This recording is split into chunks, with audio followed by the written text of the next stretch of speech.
NB cooperative finance company की धोखाधड़ी के मामले में एजेंट ने शिकायत पत्र के माध्यम से कलेक्टर और एसपी को अवगत कराया है। ग्राहकों द्वारा एजेंट पर लगाए गए आरोप को झूठा बताया है। यह भी बताया कि मेरी कंपनी ज्वाइन करने के 10 दिन बाद ही यह कंपनी लोगों से लाखों रुपए लेकर फरार हो गई। गायत्री मंदिर रोड पर संचालित होने वाली एनबी कोऑपरेटिव फाइनेंस कंपनी धोखाधड़ी कर फरार हो गई। जानकारी में सामने आया है कि करीब 60 लोगों से लोन के नाम पर पैसे एकत्रित किए गए और लगभग 10 लाख की धोखाधड़ी की गई। इस मामले में कंपनी एजेंट पर भी धोखाधड़ी करने के आरोप लगाए गए हैं। मामले में एक एजेंट मंगलवार को कलेक्टर और एसपी कार्यालय पहुंचा और शिकायत कर मामले से अवगत कराया कि मुझ पर जो आरोप लगाए जा रहे हैं वह गलत है। मुझे एनबी कोऑपरेटिव फाइनेंस कंपनी में ज्वाइन हुए 10 दिन ही हुए हैं और इस तरह की धोखाधड़ी का मामला हो गया। कंपनी के ग्राहकों से जो रुपए लिए गए हैं वह 3 माह पूर्व से ही लिए जा रहे हैं। मेरे कंपनी में ज्वाइन होने के 10 दिन बाद ही कंपनी धोखाधड़ी कर फरार हो गई। इस पूरे मामले को एजेंट द्वारा कलेक्टर और पुलिस अधीक्षक को शिकायत कर अवगत कराया गया। अभी 10 दिन पहले एनबी कॉर्पोरेटिव फाइनेंस के अंदर मैंने ज्वाइन किया था और वहाँ पे उनके जो एमडी हैं नीलम्बर जी बिस्वाल, उनके द्वारा मुझे ज्वाइन किया गया था एज ए डेवलपमेंट मैनेजर के रूप में। और उन्होंने मुझे बताया था कि आपको यहाँ पे वर्किंग करना है, 3 महीने का जो पेमेंट कलेक्शन डेली कलेक्शन करवाना है यहाँ पे लड़कों से। मैंने वहाँ पे इंटरव्यू भी अरेंज करे थे, तो मेरे द्वारा वहाँ पे 2 लड़के ज्वाइन भी हुए थे।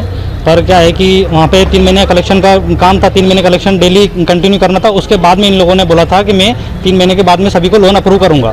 ठीक है, मैंने उसके बाद में इन्होंने मैंने बताया था कि मैं 10 दिन तक मैं वर्किंग कर रहा था। उसके बाद में इन्होंने बताया था कि आपकी सैलरी 10,000 रुपये रहेगी। उसके बाद में आपका जो टर्नओवर रहेगा महीने का, उसके बाद में मैं सैलरी का आपको बताऊंगा कि आपको सैलरी में कितनी एफोर्ड कर पाऊंगा। उसके बाद में मुझे पता चला कि इन्होंने मार्केट के अंदर से पैसा एडवांस उठा रखा था, मार्केट के अंदर से 3-3 महीने का पेमेंट उठा रखा था। मुझे इस चीज़ का पता नहीं था कि 3-3 महीने का इन लोगों ने पेमेंट उठा रखा है और मुझे कोई गणित नहीं इस चीज़ की। मुझे 10 दिन के अंदर पता चला कि इन्होंने पैसा उठा रखा है। मैंने इनके घर पे जाके मीटिंग करी कि सर आपने जितना भी पैसा उठा रखा है इनके घर मार्केट के अंदर से, वो पैसा आप जाकर मार्केट के अंदर बांट दो। अगर आप लोन नहीं कर सकते हो तो जिन जिन कस्टमर का पैसा है वो आप ले जाके दे दो। तो ये एग्री हुए थे कि हाँ मैं सोमवार के दिन सबका पैसा वापस लौटा दूंगा।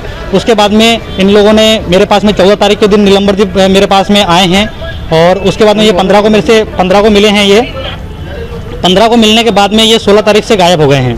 और 16 तारीख के बाद में इन लोगों का ना तो मैं इनको फ़ोन लगा रहा हूँ तो कोई फ़ोन अटेंड नहीं कर रहा था।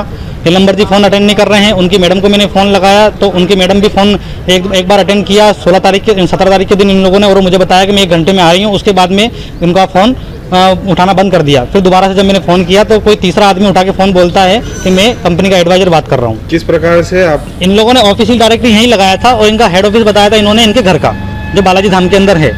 उसके अलावा मुझे 10 दिन के अंदर मेरा पूरा कहानी मैंने इन लोगों की समझने वाला था, पर उसके पहले ये वाला काम हो गया। मैंने उन लोगों ने मुझे बताया था कि जो भी मैंने मार्केट के अंदर से जो पैसे पहले, उसका लेना देना आपसे कोई मतलब नहीं है। नहीं, किस प्रकार की कंपनी थी ये? लोगों को कैसे भरोसा दिलाया इन्होंने भरोसा दिलाया है। पहले इन्होंने एनबी कॉर्पोरेटिव फाइनेंस के नाम से कंपनी इन लोगों ने खोली थी और इन लोगों ने भरोसा दिलाया है कि हम लोग 3 महीने तक डेली कलेक्शन करेंगे और उसके बाद में कलेक्शन करने के बाद में 3 महीने बाद में अपन लोन करेंगे और जो लोन करेंगे वो अमाउंट के डिसाइडेड लोन करेंगे कि अपनों कितना लोन देना है उनको।